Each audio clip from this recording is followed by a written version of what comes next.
పెట్టు మల్లెపూలు చూపి అని చెప్పినావు.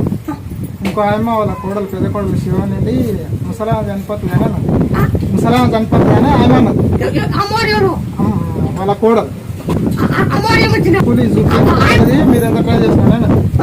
అయితే అట్లా కాకపోతే బతకాలని నేను ఫోన్ చేసిన. ఫోన్ చేస్తే స్నానం తెచ్చి బొట్టు పెట్టు మల్లెపూలు చూపి అని చూపించినాక రాత్రికి ఒక 2 రోజుల వరకు హాస్పిటల్ ఉన్నారు. ఇక్కడికి వచ్చిండ్రు. అంటే కొమ్మలకు లైట్ గుర్తుపడతలేదు, కొడుకులను కోడలను లేవని గుర్తుపడతలేదు. పట్టక నీకు ఫోన్ చేస్తా, నువ్వు లిఫ్ట్ చేసిన టైంకు బొట్టు పెట్టు మల్లెపూలు చూపి అన్నాను. చూపించినాక మళ్ళీ పొద్దుగాల వరకు మనసులను గుర్తుపడుతుంది. యథావిధిగా ఎట్లా అయినా ముసలు అట్లనే ఉంది. మళ్ళీ పెట్టిన స్నానం ఇచ్చి ఈ మల్లెపూలు వాసన చూపించినాక పొద్దుగాల వరకు 7 గంటల వరకు ఛాయ్ కావాలని అడిగింది. ఛాయ్ తాగింది. నేను సాకాను.